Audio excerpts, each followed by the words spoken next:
Hi friends, मेरा नाम दीपा। मित्रों, मैं आज आपको एक यात्रा पे ले चलूँगी। ये यात्रा जो सूर्यवंश राजकुमार ने तय किया था, वही हमारी मर्यादा पुरुषोत्तम प्रभु श्री राम ने तय किया था। उन्हीं का जीवन का मुख्य घटनाओं को, प्रदेशों को मैं आज आपके सामने विस्तारपूर्वक इस वीडियो के ज़रिए बताया। परंतु मित्रों, आप इस वीडियो को संपूर्ण तिलकित करिएगा ताकि आपको पूर्ण रूप से इस यात्रा का अर्थ पता चलेगा। मित्रों, इस सूर्यवंश का स्थापक राजा इक्ष्वाकु है। इनका दूसरा नाम ऋषभदेव भी कहते हैं।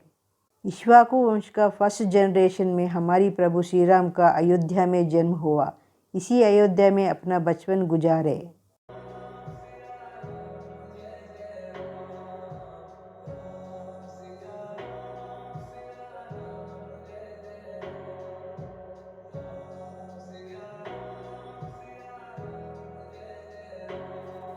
और शिक्षा के लिए गुरु वशिष्ठ के साथ गुरुकुल में अपनी शिक्षा पूरी किए और इस गुरुकुल में ही बाल्य से लेकर यौवन तक समय गुजारे। और इसका बाद मैं आपको प्रभु श्री राम का जीवन का दूसरा गठन में ले चलूँगी। चलिए। तन से शूरवीर और माथे पर तेज, मन में भक्ति भाव से भरपूर, शास्त्र ज्ञानी, महायोगी, महायुद्धा प्रभु श्री राम अपनी गुरु के साथ सीता स्वयंवर में भाग लेने के वास्ते मिथिला राज जनकपुरी आते और इसी भवन में सीता स्वयंवर हुआ। और इसी भवन को जनकधाम और जानकी मंदिर कहते हैं। इतिहास कहता है कि इस भवन में माँ सीता माँ अपना बचपन गुजारा है।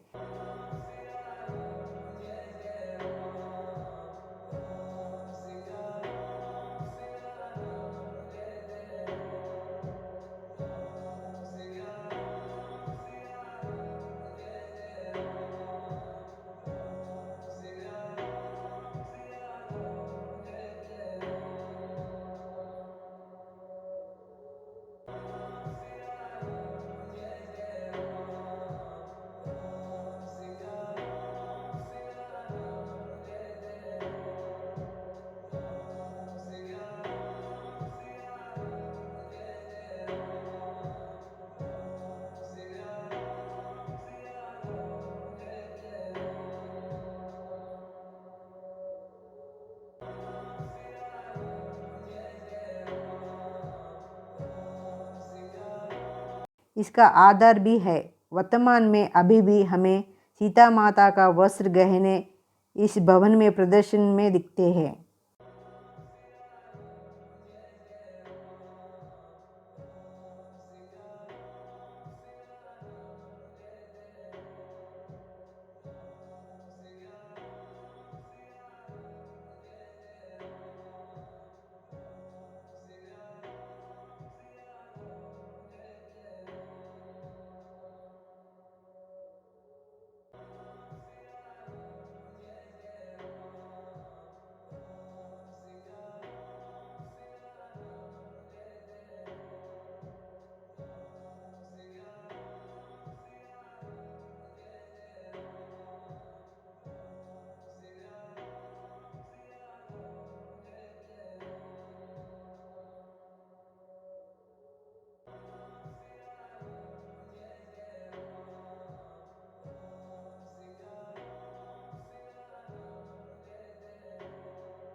और इतिहास ये भी कहता है कि जनकधाम में सीता स्वयंवर में प्रभु श्री राम शिवधनुष को तोड़े।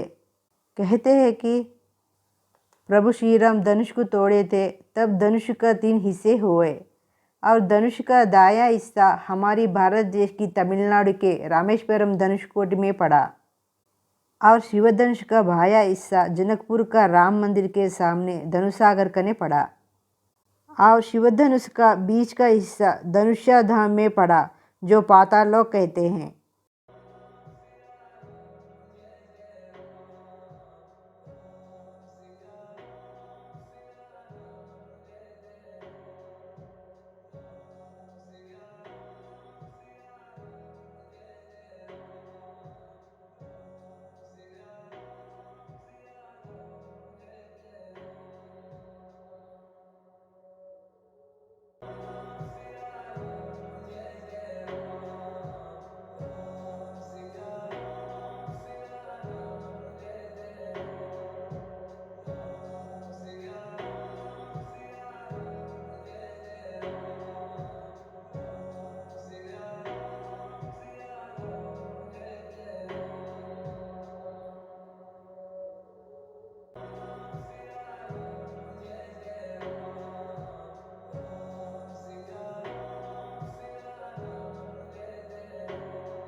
और प्रभु श्री राम सीता माता का विवाह सीता कुंड में हुआ। यही सीता कुंड में यज्ञ के प्रतिफल में जनक महाराज को हल चलाते वक्त धरती में माँ सीता माँ मिली थी। ये प्रदेश हमारी वर्तमान काल की भारत देश की बिहार में है। कहते हैं कि त्रेता युग में मिथिला राज्य का वंश क्षीण दशा में 8 प्रांतों में विभाजन करना पड़ा। उन्हीं में से थोड़े प्रांत हमारी भारत में बिहार बंगाल प्रांतों में और थोड़े प्रांत आज का वर्तमान का नेपाल में आता है। तो इस मिथिला राज्य का सीमा हमारी भारत देश की प्रांत बिहार में सीता कुंज तक मिथिला राज्य का सीमा त्रेता युग में था। प्रभु श्री राम और सीता माता विवाह के बाद जनकपुर से अयोध्या आए थे। ये प्रभु श्री राम का जीवन का अनमोल समय था, क्योंकि प्रभु श्री राम सीता माता विवाह के पहले 12 साल अपनी वैवाहिक जीवन गुजारा था।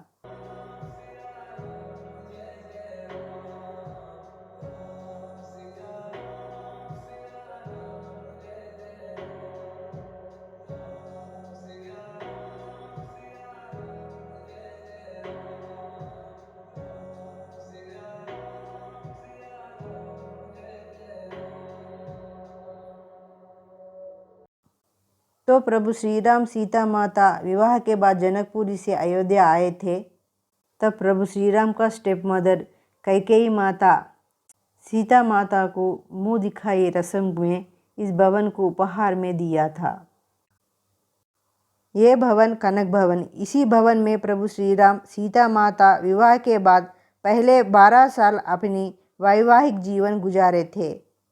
प्रभु श्री राम और सीता माता विवाह के 12 साल के बाद प्रभु श्री राम का स्टेप मदर कैकेयी माँ और पिता दशरथ के कहने पर 14 साल वनवास के लिए अयोध्या से अपनी यात्रा शुरू किया। और ये यात्रा में प्रभु श्री राम सीता माता लक्ष्मण के समेत अपनी अयान में निकल पड़े। और यहाँ से प्रभु श्री राम सीता माता लक्ष्मण का जीवन एक सामान्य मानव का जीवन बिताने अपनी अयान में अयोध्या से उत्तर प्रदेश की प्रयागराज आते हैं। परंतु ये प्रयागराज को प्रभु श्री राम सीता माता लक्ष्मण के समेत आए थे, ये महर्षि वाल्मीकि रचनों में नहीं था। लेकिन यहाँ के स्थल पुराण के अनुसार प्रभु श्री राम सीता माता लक्ष्मण के समेत यहाँ आए थे, ये इतिहास बताता है। तो चलिए मैं आपको इस स्थल पुराण का थोड़ा सा जानकारी देना चाहती हूँ। इतिहास में इस प्रदेश को प्रयागराज कहते थे, परंतु वर्तमान में आज की इलाहाबाद या इलाहाबाद के नाम से मशहूर है। इस प्रयागराज में गंगा यमुना सरस्वती नदियों का संगम है, यानी त्रिवेणी संगम। यहाँ गंगा और यमुना के धारे दिखते हैं और सरस्वती नदी अदृश्य से मिलती है। और इस पावन स्थल में हमारी सृष्टि के रचना करने वाले ब्रह्मा जी की मानस पुत्र जो महर्षि वाल्मीकि का शिष्य महर्षि भरद्वाज की आश्रम है, वे महाविद्वान और पंडित है। तो प्रभु श्री राम सीता माता लक्ष्मण के समेत महर्षि भरद्वाज के आश्रम में आते हैं, ये पूछने के लिए उनकी वनवास के 14 साल कहाँ बिताए। तब महर्षि भरद्वाज ने नमूने के साथ उन्हें मार्गदर्शन दिए कि दक्षिण दिशा में पर्वत मिलेगा, वही स्थान रहने के लिए उचित होगा कहा। और वहाँ से प्रभु सीता माता लक्ष्मण के समेत निकल पड़े और चित्रकूट पहुँचे। ये चित्रकूट मंदाकिनी नदी के किनारे है। ये चित्रकूट मंदाकिनी नदी के किनारे है। कहते हैं कि ये स्थल में ऋषि मुनियों ने तपस करने से पवित्र स्थल हुई। ये चित्रकूट का पावन स्थान मध्य प्रदेश में आती है, परंतु यहाँ की कामदगिरी का पर्वत का हिस्सा थोड़ा उत्तर प्रदेश में और थोड़ा हिस्सा मध्य प्रदेश में आती है। ये कामदगिरी पर्वत का विस्तार 5 किलोमीटर दूर तक विस्तार है और ये लक्ष्मण पहाड़ पे है। यहाँ भक्त लोग कामदगिरी का परिक्रमा करते हैं। इस परिक्रमा में अनेक मंदिर हमें रास्ते में मिलते हैं, जैसे गोवर्धन पर्वत का परिक्रमा में। और यही चित्रकूट में प्रभु श्री राम सीता माता लक्ष्मण जी को महर्षि वाल्मीकि मिलते हैं। जो उन्हीं के कहानी के रचयिता थे। और आपको ये भी पता होगा, महर्षि वाल्मीकि भारत देश के पहले कवि थे। तो महर्षि वाल्मीकि ने उन्हें कामदगिरि पर्वत में रहने के लिए कहा, और यही कामदगिरि पर्वत पर प्रभु श्री राम सीता माता लक्ष्मण के सहित 11 साल 11 महीने 11 दिन रहे। मित्रों, ये कामदगिरि परिक्रमा में हमें एक गुप्त गुहा मिलता है। कहते हैं कि ये गुप्त प्रांत प्रभु श्री राम के निवास के लिए देवी देवता लोग बनाया है। और इतना ही नहीं, प्रभु श्री राम के निवास के समय में यहाँ उन्हें देवी देवता लोग मिलने आते थे। और यहाँ गोदावरी नदी नासिक से गुप्त रूप से प्रभु श्री राम सीता माता से मिलने आती है। ये हमें वर्तमान में भी दिखाई देता है। और इतिहास स्थल पुराण के अनुसार यहाँ प्रभु श्री राम सभा लगाते थे। इस सभा में 100 से लेकर 300 तक बैठने के वास्ते प्रबंध है। मैं आपको एक अद्भुत विषय बताती हूँ। ये गोदावरी इस गुहा से बाहर निकलते ही गायब हो जाता है। ये हमें वर्तमान में भी दिखाई देता है। तो चलिए हमारी इस यात्रा में आगे जाते हैं। प्रभु श्री राम सीता माता लक्ष्मण के सहित 11 साल 11 महीने 11 दिन के बाद वे यहाँ से निकल पड़े और बस्तर के छत्तीसगढ़ से लोनार आते। यहाँ के लोग कहते हैं कि प्रभु श्री राम सीता माता का प्यास बुझाने के वास्ते यहाँ प्रभु श्री राम अपनी बाण चला के ये स्थल पर मीठे पानी का आह्वान किए थे। और लोनार से उनकी आयन के 2 साल सुख संतोष बिताने के वास्ते प्रभु श्री राम सीता माता लक्ष्मण के सहित यहाँ पंचवटी आते हैं। मित्रों, ये पंचवटी महाराष्ट्र के नासिक प्रांत में आता है और ये गोदावरी नदी के पास है। कहते हैं कि यहाँ लक्ष्मण सीता माता का रक्षण के हेतु शूर्पणखा का नाक काटा, इसीलिए ये प्रांत को नासिक नाम आया है। यहाँ 5 वटवृक्ष है, इसीलिए ये प्रदेश को पंचवटी नाम आया है। इतिहास ने इस 5 वटवृक्षों को प्रामुख्यता दिया है कि इस वटवृक्षों के बीच एक गुप्त गुहा है। इस गुहा में प्रभु श्री राम माँ सीता माता को राक्षसों से सुरक्षित रक्षण के हेतु यहाँ छुपाया है। इसीलिए इतिहास इस 5 वटवृक्षों को प्रामुख्यता दिया है और ये स्थल को पंचवटी नाम दिया है। और यहाँ की तपोवन में यहाँ गोदावरी कपिल नदी का संगम है। और यहाँ प्रभु श्री राम ने सीता माता के समेत शिवलिंग का स्थापन करके पूजा किया।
और इसी पंचवटी में माँ सीता माता को रावण दक्षिण के और अपनी माया से कपट से सीता माता को अपहरण किया।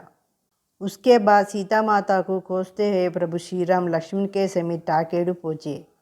ये टाकेडू नासिक से 45 किलोमीटर दूर में जटायु के पास है। यहाँ वीर जटायु मौत के द्वार पर घायल होकर प्रभु श्री राम को यहाँ मिलते हैं और सीता माता को दक्षिण दिशा में रावण ले गया, ये संकेत जटायु श्री राम को देते हैं। मित्रों, आपको ये पता है कि जटायु दशरथ महाराज के मित्र थे, इसीलिए सीता माता का रक्षण करने के वास्ते आगे बढ़े और कोशिश करके अपनी प्राण गंवाई।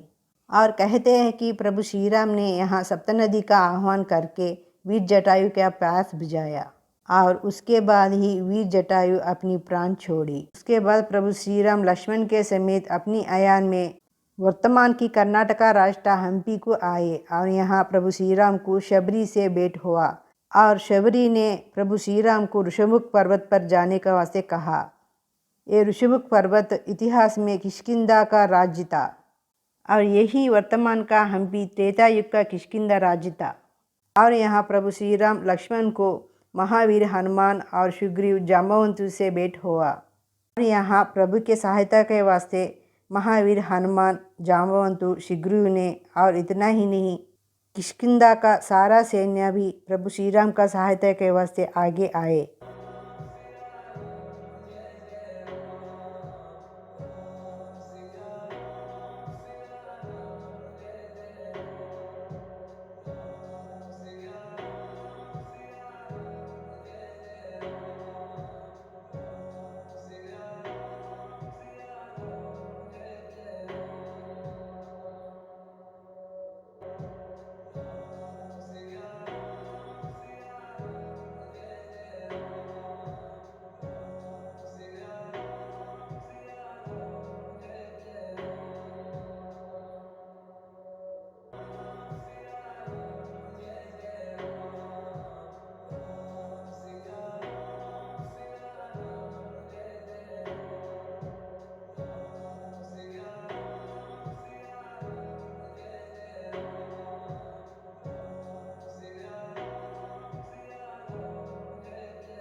और उसके बाद यहाँ से प्रभु श्री राम लक्ष्मण अपनी सैन्य के साथ दक्षिण दिशा रामेश्वरम त्रिपुरान विलेज आते और यहाँ रणनीति बनाया और यहाँ से 31 किलोमीटर दूर पर श्रीलंका थी।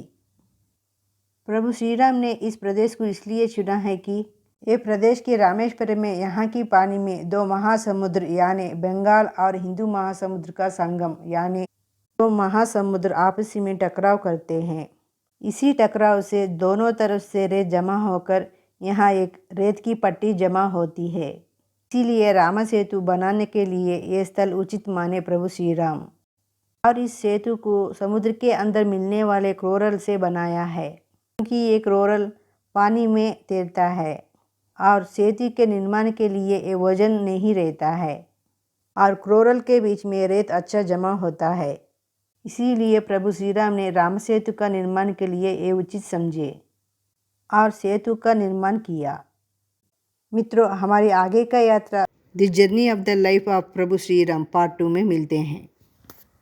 क्यों मित्रों, आगे का कहानी जानने के लिए आप बेताब है? मैं जानती हूँ आपको प्रभु श्री राम के प्रति आपकी आस्था एक महाविशाल समुद्र से भी गहरी है। तो चलो आगे का यात्रा पार्ट 2 में करते हैं। आपको ये वीडियो अच्छा लगता है तो लाइक करिए, शेयर करिए, सब्सक्राइब करिए। Thank you for watching.